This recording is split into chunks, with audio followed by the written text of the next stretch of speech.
षष्ठी तिथि को कार्तिकेय भगवान की तिथि कही गई है। इस तिथि को भगवान स्कंद की पूजा की जाती है, अतः इसे स्कंद षष्ठी कहते हैं। इस तिथि को ही कृत्तिकाओं के पुत्र कार्तिकेय का आविर्भाव हुआ था। इसी तिथि को कार्तिकेय देवसेना के सेनापति हुए थे। जो व्यक्ति इस तिथि को संयम पूर्वक केवल फल के आहार पर रहकर इनकी पूजा करता है, उसे यदि पुत्र न हो तो पुत्र की प्राप्ति होती है। इतना ही नहीं, मनुष्य मन से भी जिन जिन वस्तुओं की इच्छा करेगा वह उसे सुलभ हो जाएगी। पूजा विधि। इस तिथि को व्रत कर घृत, दही, जल और पुष्पों से स्वामी कार्तिकेय को दक्षिण की ओर मुख करके अर्घ्य देना चाहिए। सप्तर्षिदार्ज स्कंद स्वाहापति स्मुद्भव रुद्रार्यमाग्निज विभो गंगा गर्भ नमोस्तुते प्रियताम देवसेनानीय संपादयतु हृदगतम। अर्घ्य के बाद विधि पूर्वक स्कंद भगवान की पूजा करें। तत्पश्चात दोनों हाथ जोड़कर निम्न प्रकार से भगवान कार्तिकेय की स्तुति करें।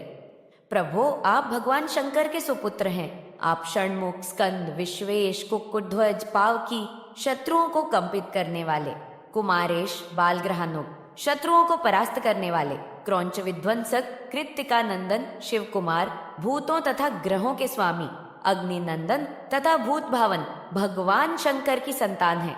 त्रिलोचन, आपको हमारा नमस्कार है। जो व्यक्ति स्वामी कार्तिकेय के उपर्युक्त गुणनाम पूर्ण स्तोत्र का पाठ करता है, उसके घर में बच्चों का सदा कल्याण होता है और वे निरोग रहते हैं। कथा। सृष्टि का विस्तार हो जाने पर देवताओं और दानवों में एक दूसरे को परास्त करने की इच्छा से सदा युद्ध होने लगा। दैत्यों के सेनाध्यक्ष बड़े बलवान थे, उनके बल की कोई सीमा नहीं थी। उस घोर संग्राम में देवता दानवों के तीक्ष्ण बाणों से प्रतिदिन हार जाते थे। उनकी पराजय देखकर देवगुरु बृहस्पति जी ने कहा, देवताओं, तुम्हारी सेना का कोई सेनाध्यक्ष नहीं है और केवल इंद्र से इस सेना की रक्षा नितांत असंभव है। अतः तुम लोग अपनी सेनाध्यक्ष का खोज शीघ्र करो।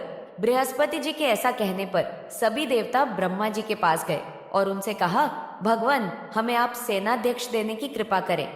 इसके बाद ब्रह्मा जी सभी देवताओं के साथ शंकर भगवान के पास कैलाश पर्वत पर गए। वहां पशुपति भगवान शंकर की सभी देवताओं ने स्तुति की और कहा, देवेश, दानवों के वध के लिए आप हमें सेनाध्यक्ष प्रदान करें। तब भगवान शंकर ने कहा, देवगण, आप लोग स्वस्थ एवं निश्चिंत हो जाएं। मैं आप लोगों को सेनापति दूंगा। राजन यों कहकर भगवान रुद्र ने देवताओं को जाने की आज्ञा दी और पुत्रोत्पत्ति के निमित्त माता पार्वती को प्रेरित किया, जिससे भगवान स्कंद कुमार का जन्म हुआ। स्कंद कुमार का जन्म शुक्ल पक्ष की षष्ठी तिथि को हुआ था।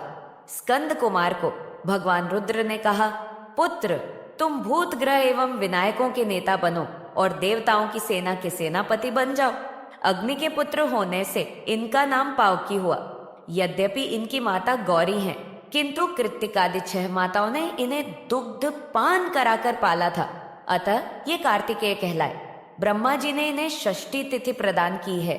जो व्यक्ति इस तिथि को केवल फल के आहार पर इनकी पूजा करता है, मनुष्य मन से भी जिन जिन वस्तुओं की इच्छा करेगा वह उसे सुलभ हो जाएगी।